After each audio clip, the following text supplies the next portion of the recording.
discussion on safety. I'm pretty sure you're familiar with the toolbox meeting na kinoconduct every day. Pero ito is a very small project. So no need naman na for toolbox meetings. In the plant, again, I used to work with James Hardy um, as a consultant. Malalayo ano namin, safety training. So, international standards talaga. Pero in the team, ang discussions lang namin for the technical team, sharing lang what happened na in the past na, in the recent past na um, malala talaga. Say for example, ako nagda-drive, bigla ang nagkaroon ng muntikang accident. May ganun bang incidents dito sa site recently? Ikaw, boss, ano ang worst case accident mo dito? Wala pa naman? Wala pa. Ayun. Ano lang naman siya ng mga mga delikado sa scaffolding. Ayan. So, Pero tayo, nakaano tayo talaga, secure talaga ito natin. Ayan. So, granted na safe tayo thanks to Jomar and his team. Safe na safe talaga ano Tapos natin. pako, wala tayong ginagamit ng mga pako. Yun yung mga number 1 sa site. Ayan. Just remember na out of complacency minsan dahil na wala talagang incidents, no? There will come a time na magkakaroon talaga.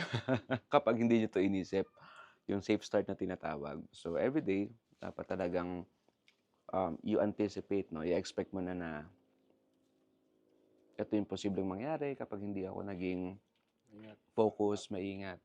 Ayan. Kasi minsan, you've been doing this job for 10 years na, kabisado mo na magpako, mag-asintada, maglatag ng mga anilyo. Pero alam mo yun, bigla kang nawala sa mood, bigla kang nagkaroon ng personal family problem. Doon ka nagkaano. Pero isip mo malayo. Oo. So, yun, perfect term. So, yun lang ang isipin natin. Every time that one happens, kailangang remain focus pa rin tayo. Kasi doon siya nangyayari eh. Kapag wala ka sa ano mo, sa focus. Yun lang naman. And then, next day, Kaya huwag mo na kayo mag-aasawa. Doon nakawala sa ibang usapan yata yan.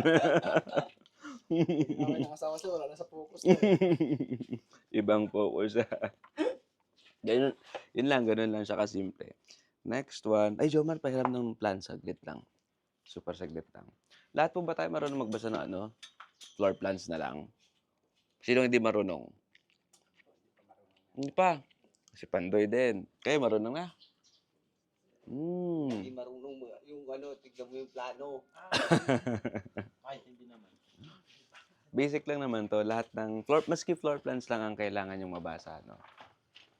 Yung other trades, electrical, mechanical. Actually, mas madadali yun eh. Mas madadali silang basahin. Ito kasi, detalyado. Meaning to say, kapag mechanical, nakalink lang naman siya sa floor plan. Ang lalagay lang naman ng mechanical engineer, aircon. Saan nakalagay? Sa electrical naman, yung outlets, ilaw. So, lahat nagsisimula sa floor plan. Ang floor plan, dinodrawing namin yan as architects. Kinakat namin yung building. Ang ganda nga nung ginawa ni Jomar, related dito sa discussion ko. 1 meter from the floor line. Yung datum mo, yun yung reference mo. So, kaya namin siya kinakat 1 meter from the floor line para makita yung bintana. Kasi ang bintana usually nakaset yan, no? Minimum 0.9 from the floor line. So, kaya 1 meter yung pagkakat ng mga architects sa floor line para mapakita yung mga bintana. And kasi kapag 1 meter, dahil 0.9 usually yung taas ng bintana, mas mababa siya doon sa 1 meter, kitang-kita siya dito sa floor plan. So, top view lang naman ito ng building na kinat 1 meter mula sa floor. Yun lang naman ang ibig sabihin nito. So, ito yung kitchen. Kitang-kita mo yung bintana. By the way, papalitan na natin to, no? This one. Dito na yung Magiging pintuan na yan. So, I'll be issuing a brand new floor plan.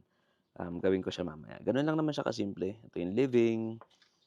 Yan, kitang-kita niyo naman. Daw kulang yung dimensions ko, sobrang minadali ko na to. Ayan. Sa ano naman sa actor, nakikita natin yan. Kung merong may kulang. Ayan. So, ganun lang siya kasimple, guys. Floor plan. Dinrawing natin yan. 1 meter. Hinati yung building na in-slice 1 meter mula sa finish floor level. 1 meter lang. para kita yung mga, bakit siya 1 meter, nasa batasan, nasa National Building Code of the Philippines, para kita nga yung mga bintana. Tapos, ganoon din sa second floor, kinat siya, in-slice yung building 1 meter mula sa finished floor line. Yung elevations naman na tinatawag, ito of course, pwede rin, hindi na 1 meter from the, hindi na masusunod. Mag-i-issue rin tayo ng bagong roof plan. Itong mga elevation na to, ibig sabihin yan kung ano yung itsura ng building sa harap, yung front, rear, sa likod, rear or back, pinasosyal lang yan na back. And then, sa kanan, sa kaliwa. Ganun lang kasimple. Tapos, right angle yung drawing. Etong elevation naman, importante itong mga drawings para ma-check nyo kung ano yung height ng mga bintana, ano yung finishes din, etc. etc. Yung section, may ginawa ba akong section? Parang wala eh. Wala, sir. Wala. Ay, ito. Ito. Tinamad na rin ako. Madali lang natin, no? Kasi yung for construction drawings andun sa bahay, I'll be issuing that one. Ito yung ginagamit natin for discussion to simplify things. Itong cross-section, in-slice mo naman yung building. Makikita mo yung legend dyan dito sa floor plan. Ito yung floor plan, no? May makikita kayong ganito, malalaking bilog. Ibig sabihin yan, in-slice mo yung building pa ganun. So, anong itsura pag in-slice mo yung building pa ganun?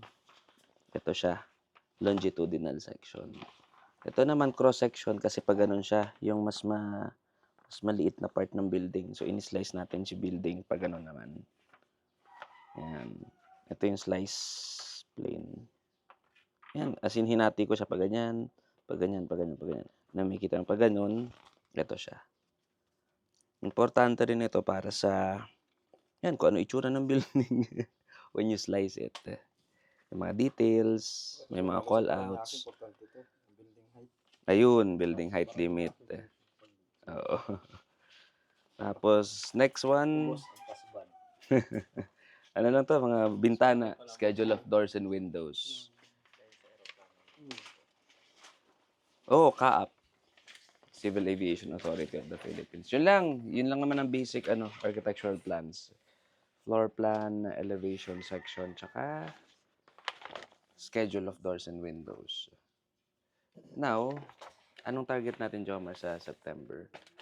General lang naman. In general, sir. Second floor, no? Second floor, asinta. Tapos, roofing, sir, baka masama na yan. Framing. And roofing, framing. So by October, turnover na tayo. Hindi pa naman. Sir, mga November. Mga November. And then, of course, until December, Ito punch sa bahay, list. sir. Pag may mga pinahabol lang din sa labas. Pero makikita naman natin, itong September, makita natin yung ano yun.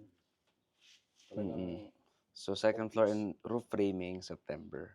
Sa October, finishes na. Doors and windows, syempre.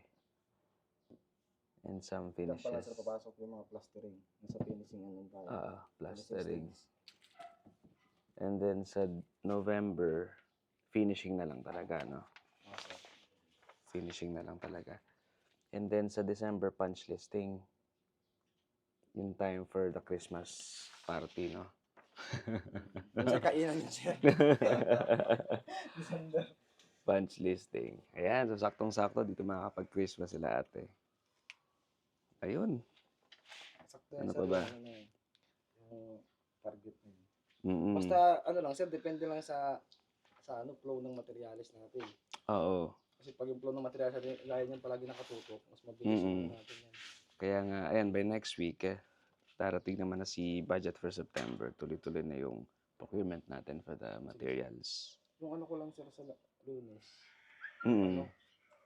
Major ko na kailangan talaga Phenolic. sa Lunes yung pinuli. Kasi tayo niyan. Ngayon kasi magpapabakal ako ngayon sir. Holiday Monday. Siyempre, hindi na naman sila papayag na magpatrabaho.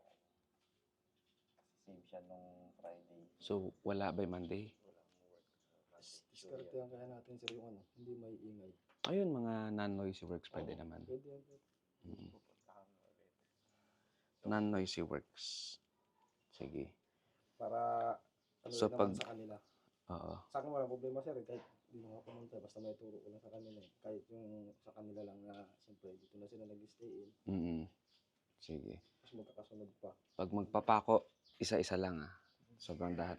Tapos lagari. Ganun. Eh, ano naman to sir, hindi to sir maingay, kalunes, ang mga tatrabaho dito. Gaya yung mga, Phenolic. o Oo. yung, pag ano ng Ayan. mga pinulit, pag lahat. Hindi naman siya maingay eh. Ano bang binanggit Basta sa'yo iwas ni lang kayo Garmin? palagi sa, Nung binanggit sa'yo ng guard, Friday lang yung concern niya. Wala siyang binanggit na wala, Monday. wala naman. Sige. Eh, baka ilipat na naman yung sir ng ano, Friday eh. Hindi, Monday daw. Kaya nga, Para long weekend daw. Oo. Itong inano niya, dinikit ni BBM. Friday, Saturday, Sunday, Monday. Pang mayaman lang naman yung holiday sir eh. Pag sa walang pera, kawawa tayo din. Ayun. Sa bukas, baka pwedeng may masama. 6 a.m.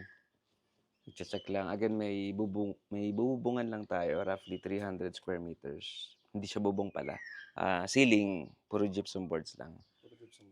300 square meters na bahay. Saan to sir? Tagaytay. Malapit sa Pink Sister.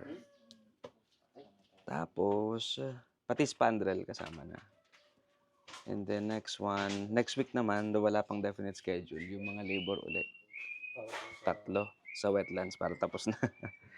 Tapos, eto by September na to, most likely yung welding natin sa Tagaytay Highlands.